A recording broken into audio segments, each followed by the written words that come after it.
Welcome to the Bsg Podcast, the podcast where pop culture and nerd culture meet at the nexus of the universe and are melded as seamlessly as former supervillains and group therapy. I am one of your hosts. I'm one of your hosts, the Alpha Donut guy, Brent Bestwick, alongside my co-host, Gregory T. Filson, and the T is for terrorists. Whoa, not that. Wow, Fred, that hurt. Oh, I'm sorry. That hurt. I didn't have a good one. That's okay. I will say that I come into this show a little forlorn because Tua Tango Viola God bless you. suffered. Yeah. Last week obviously had an injury that messed him up because he was limping around, and the Miami Dolphins medical staff put him back in the game. They came back and won that game. That's fine. And then he played tonight. This is Thursday when we record, and he had another head injury, and he had a neurological response to a head trauma where your fingers just cross. It's just something your brain does to tell you the rest of your body, like, this isn't good. And as someone who's had I've had one major concussion while I was on the job, and then one when I wasn't. What? Yeah. When I worked at the Record Argus, I slipped on ice and smashed my head off cement, and it sucked. But I did my job because I was like, I have to work at the New York Times in 10 years, so the only way I can do that is if I cover this wrestling match tonight. And so I just quickly on that is I wrote an article and I was messed up. Like I had the most tunnel vision I've ever had in my entire life. And I've suffered from migraines for a while. But I wrote an article, whatever. And then the next day my boss said, I heard you took a fall. And I was like, yeah, I was slipped on ice and it was black ice. And she goes, well, there's a little chip in the camera. So she was more concerned about the camera than my actual head injury that like literally messed me up pretty bad. Like I will say that ever since I've had that head injury, if you like tap me in the head, I feel weird from it. Like you can just give me a little tap and it's messed up. Because I took tap. Yeah, well, the trainer for the athletics team at Reynolds High School, very nice guy, asked me how I was feeling. And as he asked me that, I stumbled to the ground and I said, all I can see is colors. And the like thing where you watch like a movie and the people have like the night vision goggles, and all I see is like the heat of everyone. It's like red is very like a person and green's that's all I could see.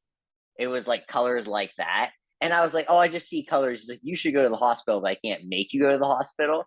And so obviously he could not have made me go to the hospital, but I definitely think going back there that obviously I should have went to the hospital. I definitely had a serious head injury if that's what I saw.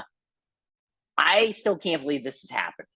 Like, I just can't believe this is happening in anything, from Lily baseball to the NFL, where someone gets hit in the head, the most important thing that we have, our brain, and we are still so concerned about other things beyond that. So it makes me sad because Tua is having a great season up to this point. The Dolphins were 3-0 going into this game. And it really just disappointed me. It just really disappointed me. And I thought Mike McDaniel was, a good coach. And now I'm just criticizing everything about it. Like that whole organization, it's too bad the hurricane didn't hit them. I really just. Where's the game? Where is that game? Is it in Minnesota? It's in Cincinnati. Oh, Cincinnati. This is Cincinnati. The Dolphins at Cincinnati. And so it just bums me out because head injuries are real. And if you've ever, I'm sure some people we've had, I don't know if you've had a head injury or not, Brenton, but head injuries are real and they mess with you and they affect you for the rest of your life. You and I had a discussion kind of back and forth today about headaches, and like I've had migraines for a good portion of my life, and I've just dealt with, weird things like that because I've had a couple concussions in my life. It messes you up. And like I said, you can just tap me on the head, and if I don't know it's coming, if I can't prepare for it, like I'm messed up for a while. Like I've had a book fall on my head at the bookstore before, and like I was messed up the rest of the day because your brain is it's does everything for you. And so any little injury like that can affect you. So I would say I come into this podcast a little forlorn based off of things like that, because I understand it's professional sports. I understand it brings in a lot of money, but there has to be a point where we have to be more concerned about, people's actual livelihood and their ability to walk. Apparently he's okay where he can move his extremities. That's awesome. But this is still ridiculous to me. How are you, Brendan? I I know. I'm sorry to do that, but it's just, this is what you would expect if, once I get the old Substack going. So I digress. I got a Lego set. You do have a Lego set. Well, I'm not doing it. I mean, I can if we want to do that. I just put this together. How many pieces is it, Brendan? It's only 345. So okay, what's a 345 piece puzzle run a person nowadays? Well, it's not a puzzle. So I call them a puzzle. I call Legos puzzles when you have to put them, because you put them together to form something. They're not. It's a 3D puzzle. They're not puzzles though, because a puzzle requires you to figure it out, and there are instructions. Oh yeah, there's the instructions. Okay. So what I have here is the 1970 Dodge Charger RT from Fast and the Furious. It does include a mini figure of Dominic Toretto. Oh, perfect. $20 for the that's Charger. Not bad. That feels like a steal. No, and they have like a series. I was telling you, because you're a Bond guy, they have like one of the like the 1960 Aston Martin or whatever it is for James Bond for $20 as well. I might get that. Like, I don't care about Bond, but it would be cool to have just like, a couple car sets from movies. But yeah, what's your favorite Lego set do you have, Britton? Probably the Millennium Falcon. Okay. But how many pieces of that? I'd have to look. It's like 1,200. And then what's the dream Lego set? The bigger Millennium Falcon.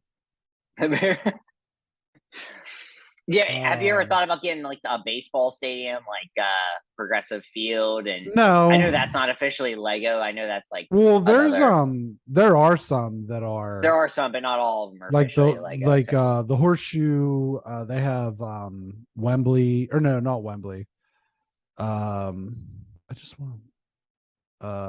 Where's Man U play? Whatever their stadium is. I'll look it up real quick. That's okay. Yeah, the Millennium Falcon is the little, or like the mid-size Old Trafford. Old Trafford. Yeah. I was gonna say that, but I was like, I can't be right. But yeah, Old Trafford. Yeah. The Falcon that I have is like 1,353 pieces. Okay. And then the Big Daddy one that costs $850 is 7,541 pieces. Nice. So that's cool. Yeah. I mean, my second favorite one's probably the Seinfeld, Jerry's apartment. Yeah, the apartment. That's very cool. Mm-hmm. If I had more of a display area, maybe I will at some point, but we're still just, so much stuff. But this is just a quick aside. Is you look at Old Trafford and it houses 74,310 people. So that's bigger than any NFL stadium. Say that. How many again? One more time. 74,310. So that's more than any other NFL stadium. Doesn't Jerry's World seat more than that? It maybe Jerry's World SoFi? Does. SoFi doesn't. I don't think SoFi does. I'm looking at. Let me see. I'm looking at the Cowboys. Okay, so 80,000 for AT&T, and then SoFi. Let me see. But 70,000 for SoFi. Yeah. Okay, but what's funny to me is that is a sellout 2 times a week, or 1 time at least a week, and then 2 times a week, where they have, a different kind of match, like a Champions League or something. And then all the stadiums throughout like soccer are just huge, and they always sell out unless there's like some sort of like thing where they're saying you can't come in here if you're a fan of the other team because of like racist things. And it's sort of funny. It's like, I know that a lot of people are not soccer fans that listen to us or football fans, wherever you're. Football. But that stuff always just kind of cracks me up. It was like that just tells you how big, like how important soccer it's is the to biggest like sport in the literally world. It's just right. everywhere but here. It's everywhere but here. But I love that kind of thing. I mean, I'm a Manchester City person, so and someday that's one of my goals to see them play in person at their stadium. But it just they're owned by the most expensive companies in the world. They're and so it's just one of those funny things. Like those sports franchises, I think the Cowboys are ranked as the most expensive sports. Like if Jerry Jones wanted to sell it, it'd be worth the most. For whatever reason, I'll never actually understand that because the Cowboys are mostly trash and they're not in New York, LA, or London. So it's always weird to me that that's the idea. But I would always think the Yankees would be the most expensive franchise. They're number 4. I'm actually looking at it right now. Cowboys number 1, valued at $8 billion. Patriots $6.4 billion. Rams $6.2 billion. Yankees $6 billion. New York Football Giants $6 billion. Lakers 5.5, and then Barcelona is Barcelona. I was going to guess Barcelona is the most expensive, and that stuff's always like kind of crazy to me. And I don't. But I guess it's because the eccentric billionaires in the U.S. would just buy it for whatever price just so they could own it. Yeah. But, it's like the Emirates owns Manchester City. Emirates. The United Arab Emirates? Yeah, the United Arab Emirates owns the Emirates Airlines. The, most ridiculous. Like, when you fly on those planes, which I've never done, but you see pictures, like, it's insane. But I digress. Just before we move on, Old Trafford Lego set $300, 3,900 pieces. So that's a steal. It's big. It's a big. It is big. We went to the Lego store in Chicago. It was so cool. I was like, it's one of those things where I get it, Breton. I wanted to buy all. Anything that I like, literally anything I liked was like, I just want to have this. They had the big at the Lego store at Ross Park in Pittsburgh. They had the big Falcon put together, and I was like, that's so fucking cool. It's like half my size. So cool. It's like literally if you put it on its sand it on its edges and stand it up, it's probably about maybe a little bit over half my size. I wonder how long it would actually take, to build. If you just to build, yeah. I mean, 7,000 pieces is a lot of fucking pieces. Right. And so it's like, that's a time period. Like, that's cool though. Like, and if you have a space to do something like that, that's right. Yeah. Someday. Speaking of Star Wars. Yes. We have 4 TV shows to review. We do. This week, and one of them is a Star Wars show. This is accurate. Yep. Should we start with that? Well, let's do it. I say we do. Okay. We'll do it live. Let's do it live. Yeah, no, we won't do it live.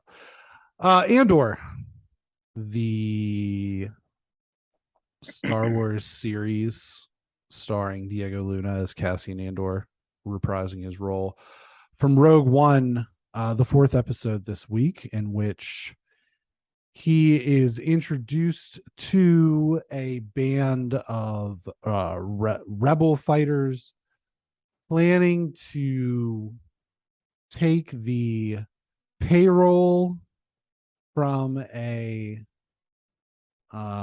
Imperial garrison, and he is put onto this by Stellan Skarsgård's character Luthen Rael.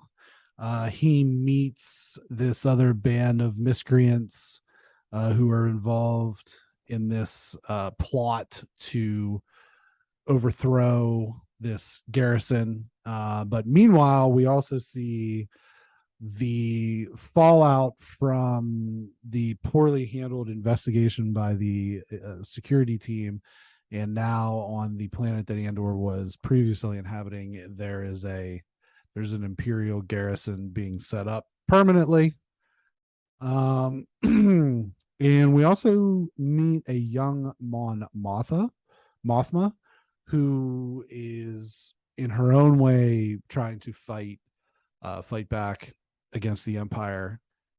She has some shady dealings with Mr. Skarsgård's character, who wears a purple tunic and a wig for reasons I was gonna unbeknownst say to me. the dress up thing was one of my favorite. And he does a little like, Yeah, which I loved. he's like pretending with the wine or whatever. Yeah, so good. It was kind of a slow episode. It was very Yeah. talky. But after getting 3 episodes in a day, and it felt like a movie, right? Yeah. Mm-hmm. In the first day, and then we get this. I don't want to say it was a letdown, but this episode was kind of slow, and it there was like no action. This was all plot development. Yeah, this is all plot driven. Yeah. Yeah. But what did you think about this? So my first thought was, I'm so happy it wasn't 3 episodes at first. At first, I thought that, and then because nothing built up. I would say nothing happened. That is not what I will say. Things happened. It was just all talking happened. But we hit the Skarsgård dress up scene. That was my main note. But my other note is how much Diego Luna, where he has like the drug rug on. Yeah, the poncho. Yeah, and the wind's blowing. I was like, is this Paul McCartney in Wings? And I just wanted to keep hearing like Band on the Run. Because first off, that's perfect for what's happening. And Band on the Run would be the perfect song for this show. It seriously would be. And so I couldn't get past that. But my other thing was just like, I don't know why they did the 3 episode thing to start. I just don't know, because this show. It has to be. It has to be a timing thing. Like they had to. You know what I mean? I guess, but like the show is probably done in like May. You know, so it's one of those things where like, what? There was something weird. I don't know, but I'm sure it was the idea of like the build up and making it feel like a little bit of a movie. But I think the show would have been better served doing like 2 and 2 and then 1 the rest of the way. I feel like we would have liked this episode more if it was part of the 3rd episode. It wouldn't have felt as much of a letdown as if we went from a big, story arc to like story building. But this did, to me, feel like a letdown. I felt like, yes, there was story building and we kind of know what's happening, but it didn't make me as excited as leaving the first 3 episodes. So, well, I still think it's good. I will say the talkity talk of this was very good and all that stuff was cool. I felt like it left us wanting so much more, which I'm sure they'll deliver on, but I am confident in this show. It's not like I'm not. It was just a weird way. To me, it was a weird way to kind of start things off. Well, I think you have to keep into perspective that it's not starting things off. It's the 4th episode. But I mean, starting things off for 1 episode, though, is, I think, important. I think that's the thing, is now we've had the 3 episodes, which, like you said, is a movie, and now felt like a movie, and now we're kind of starting this 1 week, one show a week kind of thing. And to me, that is kind of starting anew. And so, in a way, because now we're only expecting that 1 episode, and we didn't get that all that stuff we got from those first 3 episodes, which I just watched back to back to back. And so same. I did that right. as well. And so there's a different feeling coming out of that. And it's like, even if one of those shows was talkity, you still have the other 2 to bounce off of. This show was just talkity talk. And now I still am excited about this show, but this show kind of just, okay, it happened. And I just want to get to episode 5 now. That's more where I think I had a different perspective because this show is supposed to depict the birth of the rebellion, and we kind of see how it's not cohesive yet. You have Mon Mothma on Coruscant. She's a senator. She's trying to like do some back alley dealing, things like that. Skarsgård's character Luthen is like kind of the go-between between her and the actual like boots on the ground people. It seems he's got this like weird antiquity shop as a front for how he's kind of, so you can start to see, and I think that that's what they were drawing out of this, is that you're starting to see like the blueprints of how the empire, or not the empire, the rebellion comes together. And I also felt like it showed a little bit with the group that he was joining, that Andor was joining, that they don't trust him. And they're, I think this was alluded to in Rogue One, but the rebellion in its beginnings is such a fragile thing, and they talk about hope, like in the opening scene with Luthen and Cassian on the ship. They talk about hope a lot, and I think that was the profound, or the not profound, but the one constant through Rogue One into A New Hope. I mean, it's A New Hope, and I feel like they're doing a good job of showing like just how fragile the beginnings of the rebellion are.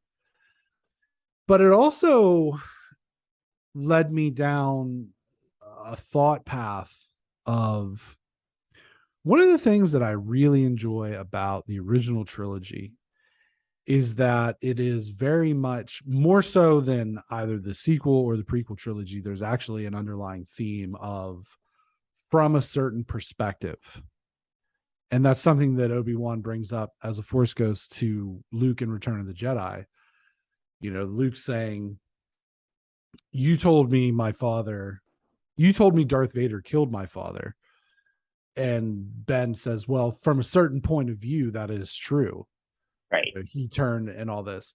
And it got me thinking, this episode got me thinking a lot about that, just because there's examples of like the Empire doing bad things. I mean, they blew up a planet. They do that. They did do that. They've done some other things that aren't so great. But really, a lot of those things happen outside of the Skywalker saga movies, right? And other than them blowing up Alderaan, we're just kind of told, hey, these guys are bad. Just trust us, right? But from a certain point of view, and you can kind of see this a little bit with this show, and I think that the character really portrayed this well in the movie, Andor in the movie Rogue One. I think that from a certain point of view, you have to look at these rebels like these guys are terrorists.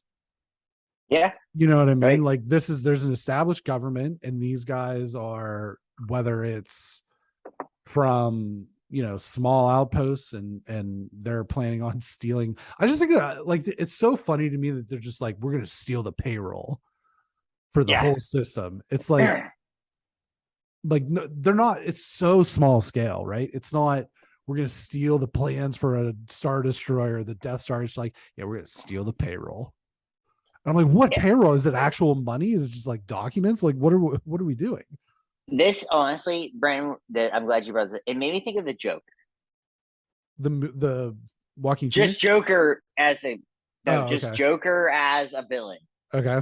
All his stuff is pretty low thing. It's not like an MCU thing where like planets are at risk. Right. It's that he just wants to take money from rich people. Low stakes. And then he burns the money because he doesn't give a crap. Like, he just doesn't want rich people. He doesn't want the money.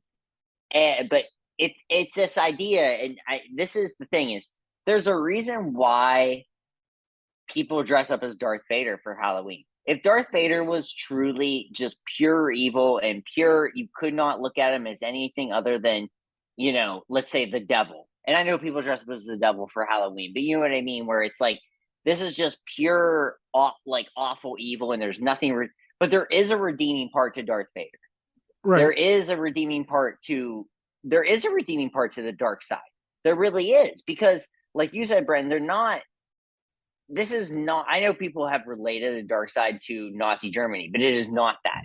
And to say that is insane. And to say that is I don't think that's insane. I don't think that's insane at all.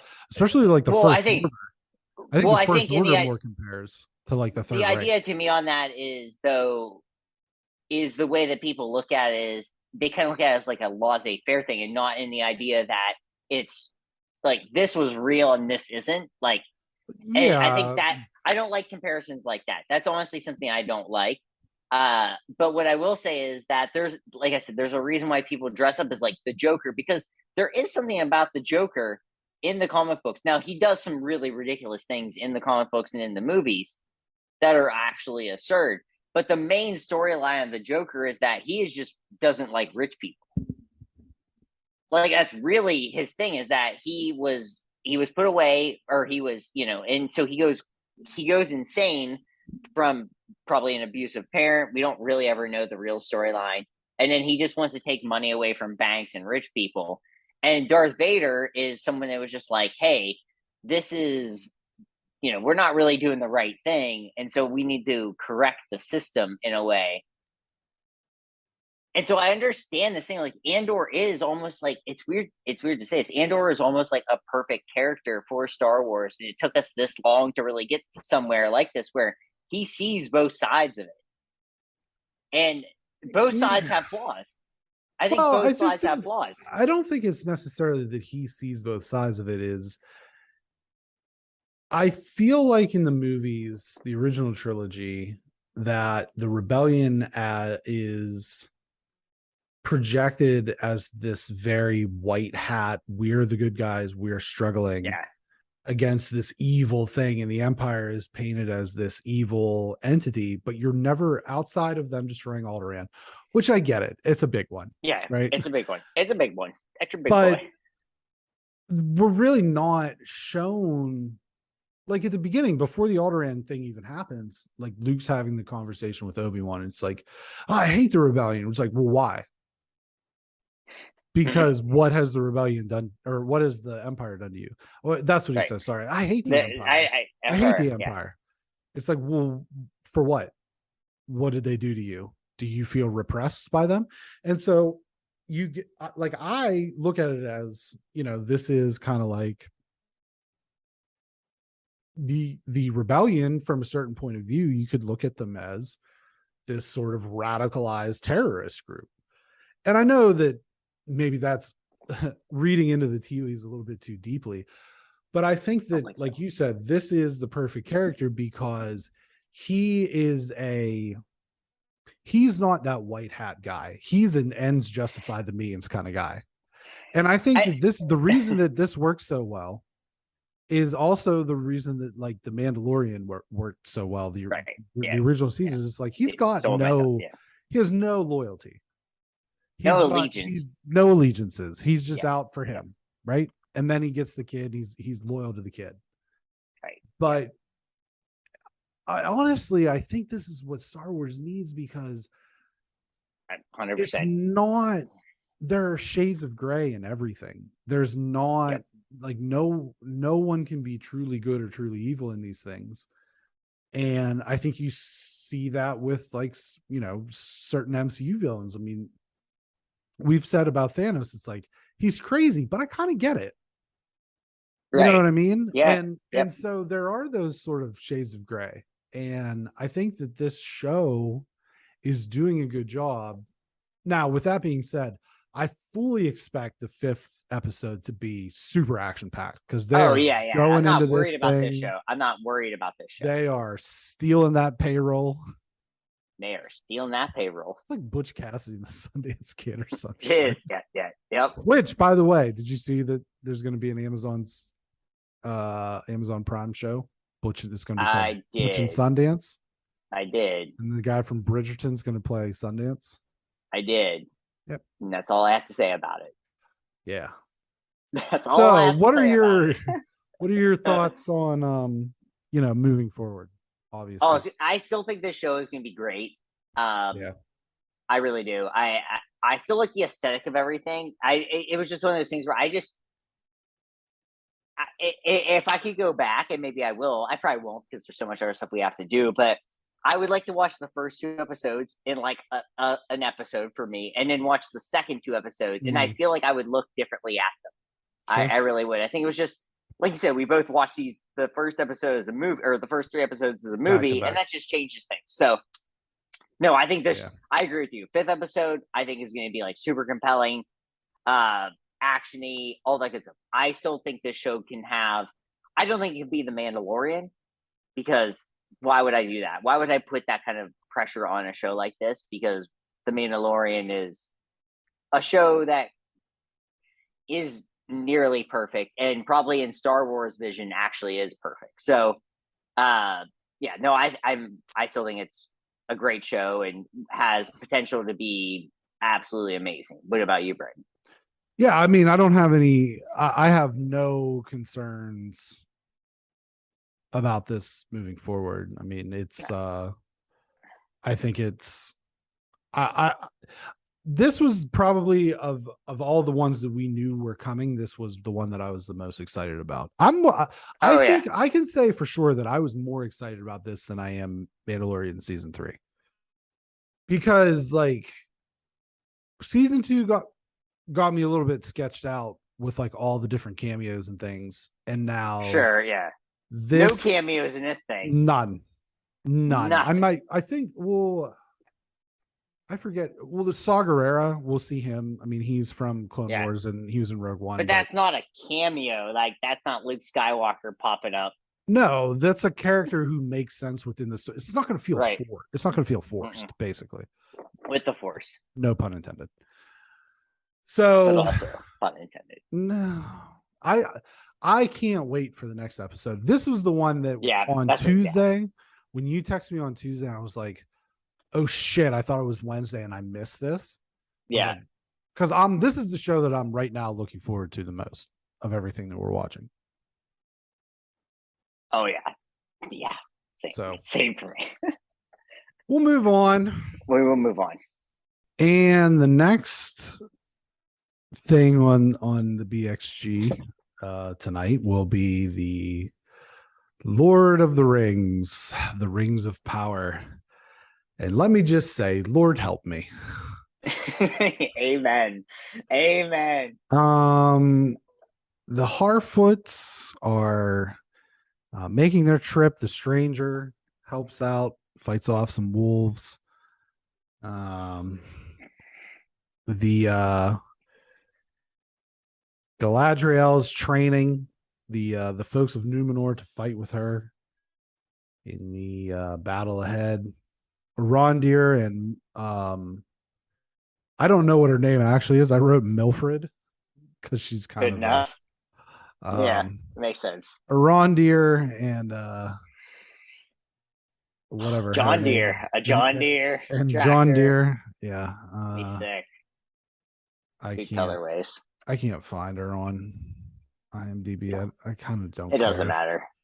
No, it doesn't. It honestly doesn't matter, Brendan. They're trying to get ready for whatever is going to happen. Elrond and Durin. This was the most compelling storyline throughout this episode. Elrond, who I just can't unsee Dr. Oz now. Sure, right. He is Dr. Oz. Yeah, they're the future senator of Pennsylvania. Not really. But hopefully not. I never know. You never know because you never know. Pittsburgh, there's Philadelphia, and then there's that whole middle goddamn part of the state that just doesn't know what the hell is going on. The light of the elves is fading, and they need the mithril. They do need that mithril to survive. And then the end is everybody sailing off together, and Isildur, when he's involved. Well, you got some notes. I got some notes. I have 4 notes on this show. It was slow. I don't care. I just don't care. I do not care. There's nothing here that captivates me at all. There's nothing of intrigue. It doesn't even look that good. If this show looked good, that'd be awesome. But when you spend $7,000 billion gajillion on this, $450 million, not including 450, and it looks like it was like pasted together in like Mario Paint from '95. Sometimes that's where I have a problem. So I was watching this at school, as I do during my breaks, and the internet cut out. The Wi-Fi was gone, and you felt relieved. And so here's what happened. So my phone, like I don't have my Prime set up for cellular at the time. I did not have it set up for cellular at the time. I just had it set up for Wi-Fi, and it said, "Oh, your Wi-Fi's out. Do you want to connect to your cellular?" Now, my cellular is free with my account, and I said no at the time because I was like, "Sure, I don't want to watch. I do not want to continue to watch this show." And I looked at that as a sign from God that is like, "Why are you doing this? You do not need to watch this show anymore." And I was like, "Well, maybe something will happen." I said that. I can't believe I said this of all people that I know. I was like, maybe something will happen. So I went back about at the end of the day, when I had my little half-hour period of the day where I just sit there and I don't do anything because I'm very proficient at getting ahead of my work. And the Wi-Fi, or the not the Wi-Fi came back on, but I got the Amazon alert saying, "Do you want to connect to your cellular?" And I said, "Sure." So I watched the final 40 minutes of the show, and obviously, because it's the show, nothing happened. I do not care. The future of the elves are in your hands, but we already know what happens. So we actually don't care. This show. Do you know what's peculiar about that? What is peculiar? We know how all this winds up, right? Yes. And they have not done a particularly great job of giving us a compelling storyline to be invested in, the risk involved, right? Right. Meanwhile, a different show that we just covered, for the video reviewers, you can check out our season 4 or episode 4 review of Andor. We also know what happens to him. You also know what happens. And yet I'm on the edge of my seat. Right. Because there's this thing. It's this group of people, and you do a thing where they type stuff. And they're called writers. Do you know what's really funny about this? Actually, no, I don't. I know where you're headed with this, like with the writing, right? Sure, yeah. Everyone should know. If you don't know, you are a writer on this show. If you don't know where I'm heading, you're a writer on this show. You're like, I don't know what is happening. We don't know what's happening. I think that a lot of people are up in arms. A lot of people were up in arms about the different, a black elf and a black dwarf and, right, yeah, whatever else, right? That matters. But I actually think that these writers have done the best job thus far of really interpreting Tolkien's work, because if you actually read those books, it's just gobbledygook. It is gobbledygook. I will agree with you on that, Brent. But the idea is not when you adapt a movie from a book, it's to cut out the bullshit, and make it entertaining. Right. That's why there's no Tom Bombadil in Peter Jackson's Lord of the Rings series. Right. Because the character of Tom Bombadil is insanity. Yes. He's a guy that could have just taken care of the ring, but just like didn't feel like it. Why is he even in this fucking book then? I digress. There's nothing. No, I mean, if there's a digress, like this show isn't good. I don't like watching it. It's a slog. It's a slog on a weekly basis. It's the only part of this show that we do, and we talk about like the show doesn't feel like work. It never feels like work. This show literally feels not like work. It feels like I'm in West Virginia. I got the coal mines going, and you're just hoping to see the bird. You're like hoping that bird's telling you things are messed up because you want to die. Like, this show sucks. I think this show sucks. I will essentially say this show is not good. This is the worst television show. This is the worst television show.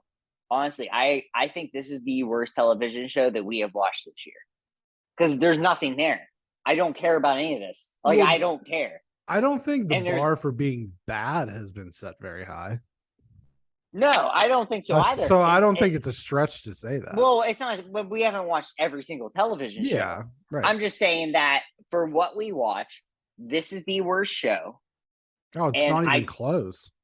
and I don't Nothing's even care about it. Like I just what's but funny to me is I like laughing about it though. I like watching it and just being like, this is the dumbest shit I've ever seen. But let's let's get into that a little bit. Okay. About why. Sure. Here's my thing about it. It's very poorly written. $450 million to make this show, and it is so unremarkable in any way. This show to me is like the USA Network, USA, like their last big show was Mr. Robot, and other than that it's like like La Femme Nikita was their last big show. This is like USA looked at Game of Thrones and was like, we got this. Yep. It's just I feel like I don't care about the characters. The action is whatever. Like, to me, the action's not even good because A, there's not much of it. There's not much of it. And B, it's the only memorable action sequence to me thus far was in the very first episode in the cave against the Frost Troll. And I found that particular action sequence to be comical in nature because of how it ends, where she does like a video game fatality on this thing. Poses. Yeah, that was so funny. Like I didn't finish him. I didn't like that. At the end of the day, I guess the reason, aside from the fact that we are reviewing this for the podcast, is that to me there's a glimmer. Like every episode, there's just a glimmer of hope that it's like, listen, it's Lord of the Rings. It's the most, top 1 or 2 fantasy properties ever. Surely to God. Surely to God. They have to find a way. They have to find a way. And I think that, do you know the way? I think that the end, where they are sailing off to battle, it provides me with just this razor's edge of hope that they can turn this around, because to this point this show has been boring. It's boring. There's not, I don't care about the characters. That's my base. I don't care. Like, I just don't Elrond care. looks like Dr. Oz, and I can't unsee it. And I know, like, you described the writing. Okay, so there's the part where he's like, he's talking, and he's like, you are, the fate of the elves rests on you, or whatever. I don't even care anymore. Sure. And they repeat that line like 9 times. You're the chosen one. And it's like, you don't need to repeat the line 9 times. We know, we are watching this show. We get what is happening. You can say it once because maybe like you're not paying attention that closely because the show's so fucking boring. But like, you don't need to say it the next 4 times. They're like, what am I? What am I? And it's like, they literally, these writers, I don't know what's going on. Here's the thing. Hire me. You know what? I'll take a nice pay cut for $10 million a year, because I don't know what these writers are getting paid. Give me $10 million a year. I can read these books in a week and do something way better than this crap. Because I will say, this is garbage. This is garbage television. And if we weren't doing this, Brendan, if we weren't doing this for the show, I would be so out on it. I probably would have watched it if we weren't doing this for the show, because I really do enjoy the movies, except for the last 30 minutes of the last movie. But beyond that, they have no idea what they're doing. They don't. It feels like they are just lost in. Halbrand is just, he's great value Aragorn, and It's just I guess, yeah. the pacing. That seems offensive to great value. Like, the at least it's edible. The pacing is just it's a slog. I feel like the best thing they should have done. This is if we could rewrite the writers' room. These shows have been 35 minutes each. Maybe 45. Yeah, but no longer than that. No longer than that. No. And because there's dialogue that happens for 10 minutes where people are just talking to each other for 10 minutes. You're like, nothing happened. Like, and I know that's my key phrase, and that could be like, you know what? When we should get that merch, shirt. Yeah. But this is the show that is really the emphasis of nothing happened.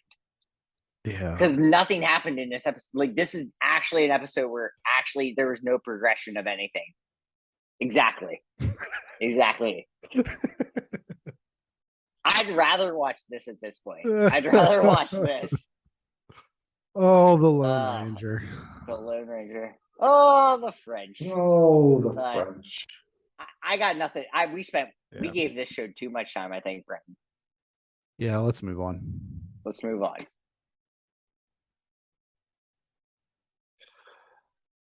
House of the Dragon, HBO's Game of Thrones spinoff, which we relentlessly mocked prior to its release and have really come around on. We were wrong. Hashtag we were wrong.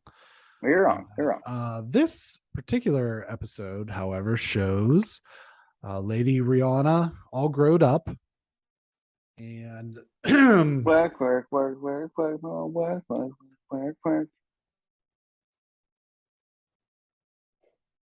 Rihanna. Rhaenyra, my bad. I know. You said Rihanna, so I had to work with it. Ooh, that was rough. That's okay.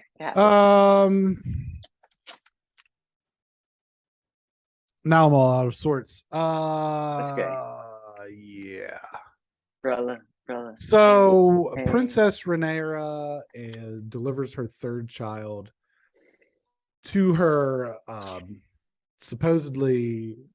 supposedly, her biracial husband, but all of her kids are of one race, Caucasian, which leads to suspicions. It should at this point. No doubt. And this is a 10-year time jump. And Damon has married the lady, I almost said malaria. That's not good. The lady Valeria has some daughters. She's about to give birth. It's the same situation that the king is faced with in the very first episode, where he has to choose the kid or the wife, and Damon chooses his wife, but she ultimately can't make it and barbecues herself. And Sir Kristen Cole makes some unseemly remarks towards the commander of the City Watch, whom the princess has taken as a lover and is the father of all of her children. What did you think about this episode and the very big time jump, very large time jump? My number one note is I did not like the time jump. And I didn't like that. Jarring. It was jarring. And I knew it was happening because we knew it was coming. Yeah. But I didn't like it. And I don't think they did a good job of doing it either. I honestly will just say there, it's like, hey, here's what happened. And you're in it now. So I didn't like that. So I thought that was, and I think I'm just going to keep doing this. I'm going to like David Letterman. I will be like, I talked about, I am going to get blue cue cards and just throw them off to the side. And the other thing I didn't like is it felt like it was just the start of a new thing. And so I felt like I was just watching the first episode again. And it was just a well-wasted time for me. So I didn't particularly like this episode in general. I just thought it was a lot of wasted time. I know this. I understand it. Like, yes, there were some plot lines that were progressed, but Expanded on you. yeah. But for me, on the actual idea, it was just like, oh, let's meet the Targaryens again. Let's just. I felt like it could have been like a comedy series. It's like meet the Targaryens, like someone's coming down the stairs, and they're just like, "Hey," and and they're just like blah blah blah blah blah, and they're like, "Oh, Mama Targaryen, Father Targaryen." And you're not like you said, we like the show. I thought this episode was like lazy. I just thought it was they didn't know what to necessarily do because of the 10-year jump, and I understand there was some progression. This is what I think they should have done. This is my honest opinion. All my opinions are honest. I don't know why I said that. I'm sorry. That was bad. I think what they should have done is I think they should have made the last episode I don't want to say longer because that's stupid. But what they should have done is they should have made the last episode about 15 minutes shorter, but then added part of this to it. So it's the same length of an episode, but then we understand what's actually happening in the next episode. Because it was just like, here we are. And sorry, but that's how I felt. That's literally how I felt. We got that drastic pregnant, and that poor woman. I've always heard that, once you have a baby once, you're like, it's easier. This poor woman. I mean, I don't know. Which are you referring to? The woman that had 3 babies. Now, Rhaenyra? Rhaenyra. Yeah. And it's one of the main characters. You couldn't remember her name. I mean, I called her Rihanna, so. You call her Rihanna, and I can't read my handwriting right now. So, it was actually over other handwriting. But, right here. So, I felt bad for her, number one. That was the other thing. It was like, so this just doesn't get easier for these people, number one. And also, that was the first 10 minutes of the episode. Yeah. It was actually the first 9 minutes. I think it was the first 9 minutes and 51 seconds. I could be wrong, but I think that's how I tapped it in. So that didn't mean anything. Like, I know that sounds mean and weird, but it's like, I understand that childbirth is a big thing for everyone. But we also just watched a woman just be in pain for 9 minutes and 51 seconds for literally no reason. That's a problem. Well, I guess I don't agree with you with that, because I think that was to show like she delivered and then she just walked like, okay, Queen wants to see the baby. I know that she's being a bit of a bitch about this, so I'm going to go. Right. And there's like the blood trail behind her. I think that was a device to show us just how much of a, like, how much of a bitch everyone else was. Yeah. Well, no, it's just, like I'm a badass because this is what's happening. Well, she is a badass. I get that. But my problem is that the rest of the episode didn't do anything. Like, I think nothing. Things happen. Things definitely happen. But it just didn't. It was so much focus on that, and then it was here's some stuff where she's a badass, and then here's some stuff that okay. I don't know. It was too much of like a build-up episode when we're midway through the season, and I don't like build-up midway through a season because we're deciding we're going to jump 10 years. That messed me up. I think the 10-year jump just messed me up. Yeah, it was a bit jarring. I don't think that every episode has to be like super action-packed. You have to have. Oh no, I don't think so either. I think this is a show that can live completely off dialogue. But I also just didn't think the dialogue was as good as the other episodes before this. The problem I had with this episode is that it casts a really negative light on Rhaenyra to the point where she's just flaunting it at this point. Whereas young Rhaenyra was denying it. She was trying to protect herself. She was trying to, make it look like she wasn't being a problem or whatever. She's just flaunting it now, and I think that that's where this show is actually kind of losing a little bit of steam for me because none of these characters are likable. No. Like Damon's kind of No. likable in maybe a little bit of an anti-hero kind of way, but none of these. And then it introduces, I guess we didn't talk about this in the recap, but it introduces all their kids. Yeah. And Aegon, the prince, who is the son of Queen Alicent and the somehow still alive King Viserys. Like that one was like, he's, oh my God, he looked like one of Davy Jones' pirates from Pirates of the Caribbean too. It's just like, part of the ship, part of the crew. It's like, just die already, man. And, but Aegon is like, he's not like Joffrey level annoying, but he's definitely a little prick. You know what I mean? So yeah, 100%. Yeah. No one right now. Somebody has to separate themselves as like someone to root for. And I think Daemon has a little bit of that sort of Tyrion Lannister vibe where it's like, we know he's not good, but at least he's enjoyable. And I found his storyline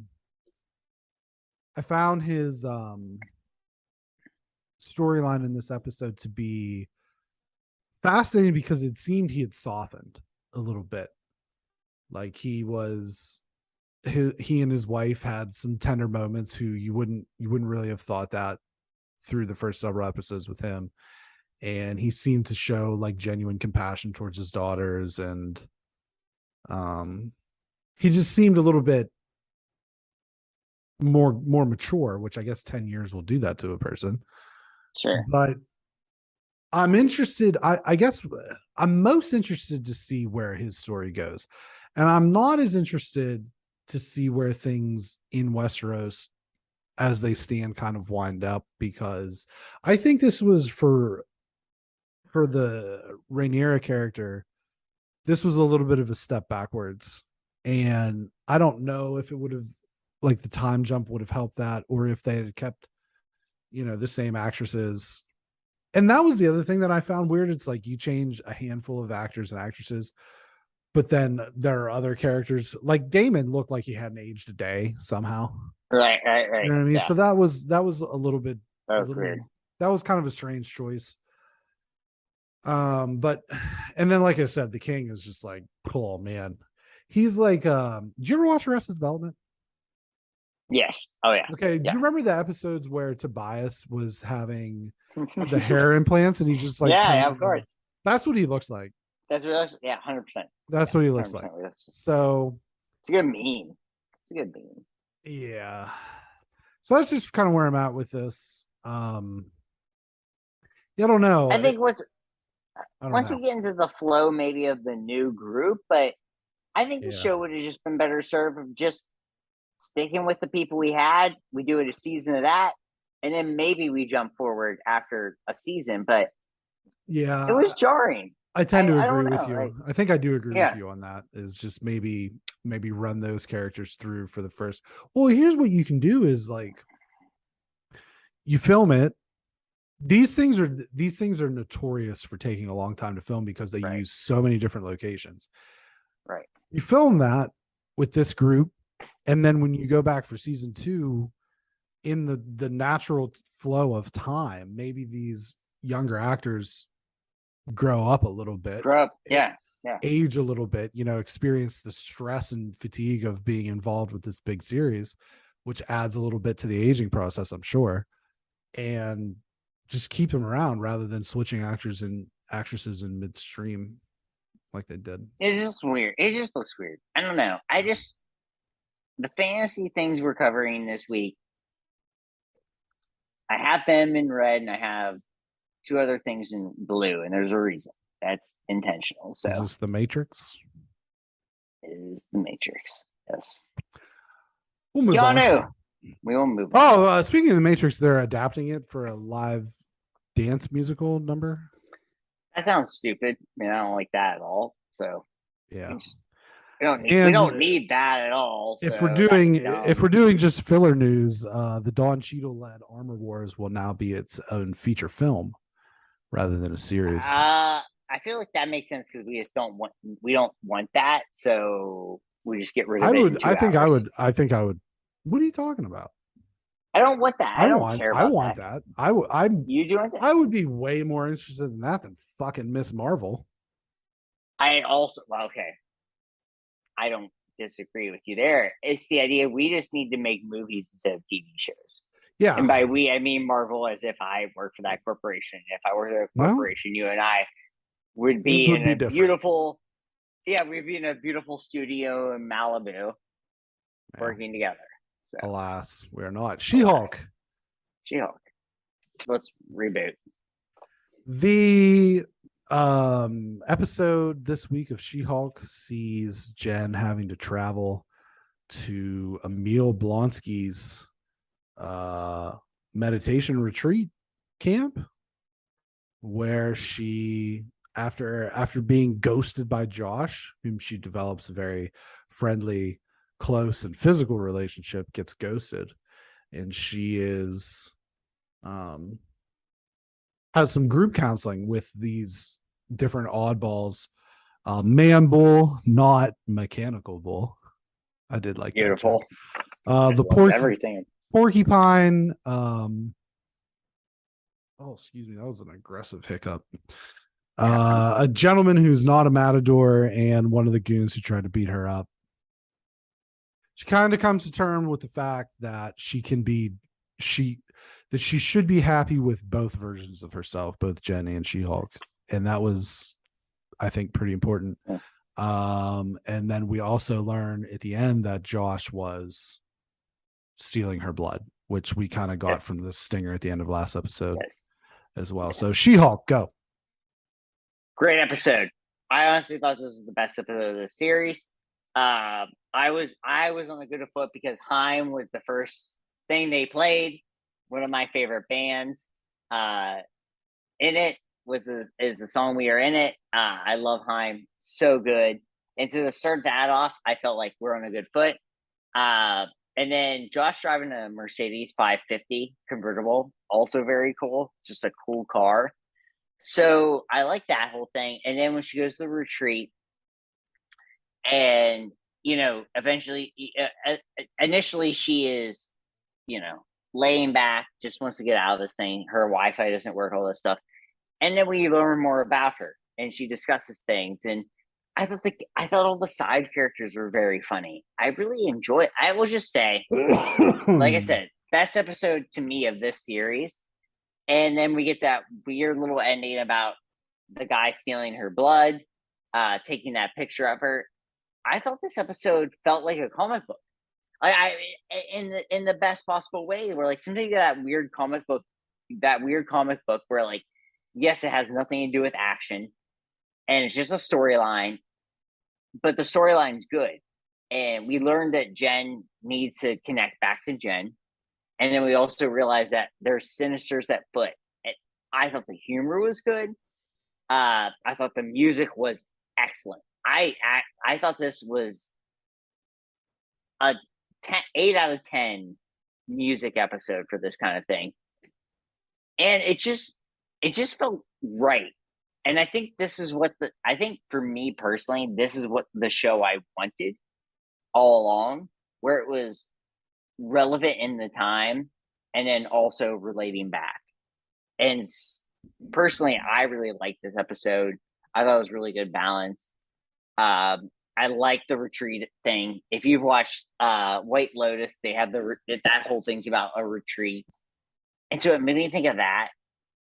No, this show to me, this was, of the 4 shows we reviewed, this was my favorite episode. And I would never have thought that She-Hulk would be my favorite episode based on what we've had. And I thoroughly, thoroughly enjoyed this episode.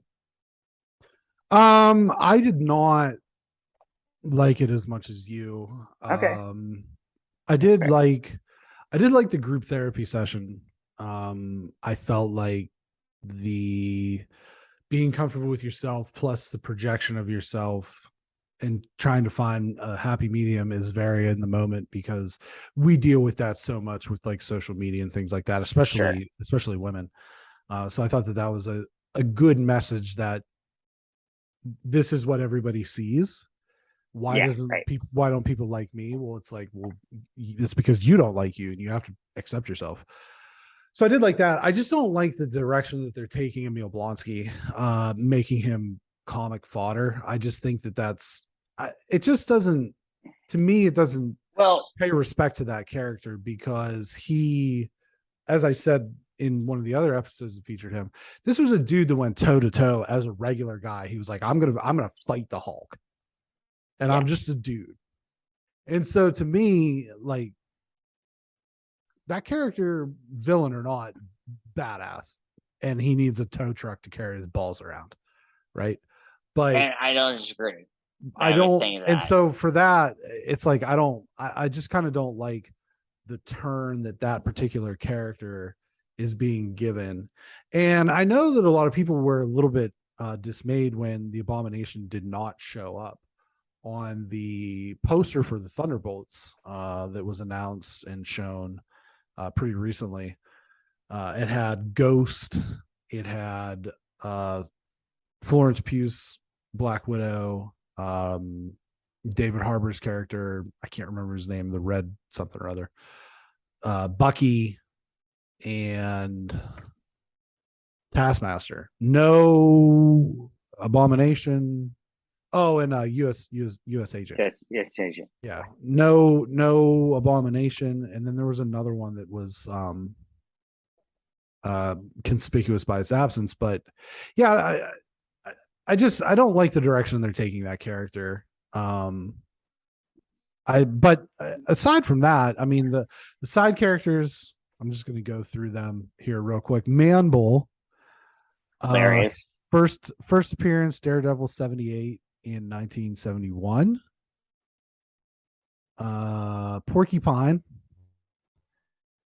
first appearance, October 1963 in Tales to Astonish, issue number 48. And his abilities are he's a skilled automotive mechanic. That's good. Hey, so there's that. You need your car fixed. And then El Aguila, Power Man. I wonder if he fixes Captain America's motorcycle. All seriousness, I bet that's the thing he does at some point. He fixes a Captain America motorcycle. Aguila, first appearance, August 1979, Power Man and Iron Fist, issue number 58. I do think that we are kind of getting now to the meat and potatoes of this series. Like, there's consistent story through lines that are pushing us towards whatever the confrontation will be that resolves this. But yeah, I mean, it was not the worst episode at all. No, not by far, but it wasn't one of my favorites. I think Emil Blonsky is just setting things up. Maybe. I mean, that could be. I think it's him. They're showing him as this vulnerable, and then shit hits the fan. Either that. My other thought was, and this goes back to the Thunderbolts thing, is he's going to bail her out in some way. Right. And then Val Contessa is going to recruit him at the end of the show, and then we'll find out that he is actually part of that team. So I think it's one of those things where I think they're just doing this right now to kind of sell him more than anything. So maybe, perhaps, but I like the show, and I like this episode. The show still needs work, but I thought this is more of what I was expecting from this, where it was comedy, and like, she only broke the fourth wall once, but it was a good breaking the fourth wall, where she's like, you need to know who this is, because you probably forgot about who this guy is. Because I did, that was good too, and I did forget. And and so I thought that was actually the only time, and that was the only time she did it, and it was important, and I liked it. So. Fair enough. Me and your recommendations. Okay, so my first media recommendation would be, we watched Jennifer's Body. That's an older movie with Megan Fox. It's an older movie, yeah. It's a very Megan Fox. It's great. I know it initially received very weirdly, but if you go back and rewatch it, it actually is very prevalent. It really deals with the idea of women being treated very poorly, and then what happens with that kind of thing. So I think it's really good. I actually think it's really good. There's also a movie called Bestseller, James Woods and Brian Dennehy. This movie is absolutely batshit crazy, and I loved it. A lot of it doesn't make any sense, but it's fine because it's not really that long of a movie. And James Woods is like the lead and like the handsome guy. And as Jamie said, why would James Wood ever be considered like handsome? And that's something I also love. Like the idea of James Wood considered like the guy. Another movie, because Jamie had never seen it, is Fight Club. So it's two media recommendations on this. Is Fight Club is both a great movie and a great book, and a great representation of the book, a great representation of a movie based off the book. The book by Chuck Palahniuk is a satire on essentially masculine like fragility and how just all that stuff is so weird. And the movie shows that, and I know that like every bro in college has that poster up, but they probably don't actually understand what that movie is actually about. So I actually think the idea of of understanding Fight Club is to watch the movie and then read the book. And that's honestly for me it, because once again I am teaching and I don't have time to read books. I tried reading a book this week, and every time I tried reading my book this week, I had a student come up to me and ask me what a noun is or something. So that is where I am at, Brendan. What about your media recommendation? Oh, Rick is on Multiverse, by the way. So I'm only 800 points away from getting Rick on Multiverse. Mark Hamill's Joker was leaked to be joining my Multiverses. Hell today. Yeah. That's awesome. I was just saying that last night. Hell yeah. I actually haven't played that in a while. It was 3 weeks, but then I heard Rick was on, so I played it last night. I got ass kicked because I was out of my realm, but I haven't played. Yeah. I don't like that I'm being paired. I'm like a 10. I'm a 12, and I get paired with a 3, and I'm playing 2 people who are 20s. Doesn't seem fair. Well, yeah, but like, is that milk? Chocolate milk. Okay, good. Sometimes you have to take into account though that the person that's a 3 might be an ace. They're just starting a new character. You know what I mean? Sure. Yeah. I will say that the person I had, not an ace. Fair enough. Media recommendation. That person, yeah. I've been listening to a lot of 311 lately. I do have a music recommendation, but I'll go back after you're done. I like I've been listening to a lot of their newer stuff, which is less sort of that like hardcore punk from the 90s and less more like angsty, right? It's less angsty now. I don't know that they were angsty. But it's more like it's almost like reggae sounding. Ooh, yeah. I like that. I love that. Reggae. Like some like Mosaic is the one album. It's just like kind of reggae like. And I've been playing this game called Nobody Saves the World, and you play as this little dude who's like completely powerless, but he finds this magic wand and he can transform into all these different things. So like it's a drink box game, so there's a lot of humor involved. So like one of the things that you can transform into is like just a chicken egg, and you can do different things with that. And so there's all these different classes. One of them is a bodybuilder where you just like throw dumbbells at somebody. So it's fun. They make great games. I love Drinkbox. But that's pretty much it at this point. I will say too, for me, and I'm going to put this in my background right now, but it's not.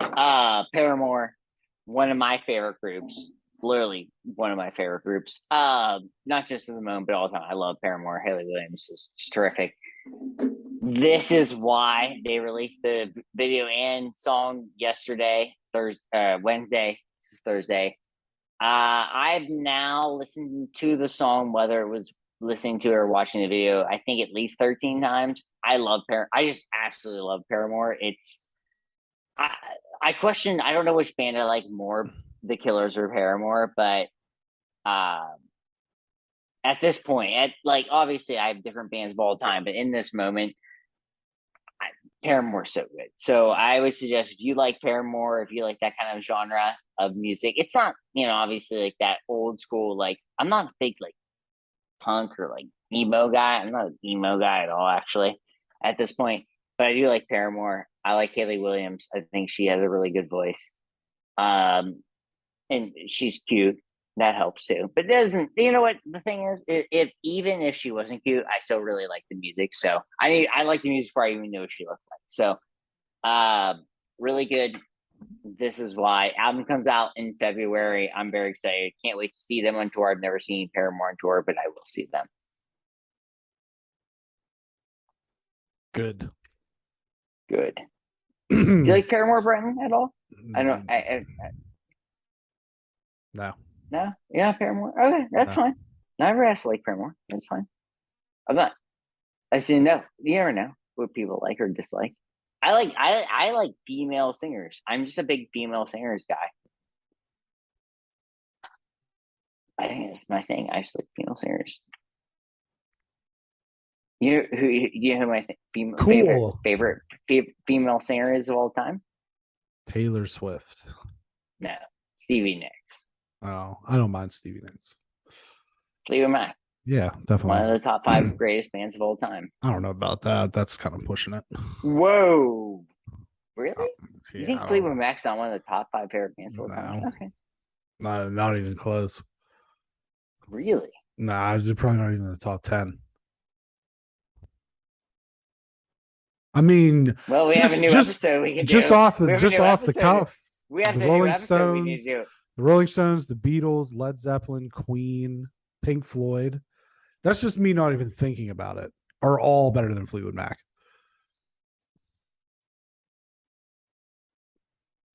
I could argue with a couple of those. No. I could argue with Fleetwood Mac being better than Queen. Fuck your life right now. I honestly argue. You know what? You know what? You're fired. Right. You're fired. Okay. All right. Find somebody else. You're fired. You're fired. You're fired. You're fired. You're fired. You're fired. You're fired. You're fired. I don't know. I think Fleetwood Mac's really great. Yeah, sure. But you know what? They are not. If it hadn't been for a dude on a skateboard in a Snapple container, they're not relevant today. Neither is Queen. Yes, they are. Have you ever been to a sporting event? I have. Okay. The end. Nobody knows that's Queen, though. What are you talking about? Nobody knows that's Queen. You know what? I'm going to stop I'm not saying No. I'm going to stop you. I'm going to stop you. I'm going to stop you there. I would love to know. For the first time in 2 years, I'm just going to mute you. You've been muted. Shunned. The Bsg Podcast publishes at 9 a.m. Pacific. No. 9 a.m. Eastern Standard Time. 6 a.m. Pacific. 4 a.m. Hawaiian. Hold on. Unshun. Good. I actually select the thing. I didn't know I'd be like a selected thing. That's funny. Yep. Unshun. 4 a.m. I'm Hawaiian. unshunned. 4 a.m. Hawaiian. Okay, reshun. On podcast services around the globe. Podbean, Apple Podcasts, Google, Spotify, so on and so forth. Tell your friends. Tell your families. Unshun. Tell your mothers. About the unmistakable essence of the Bsg Podcast.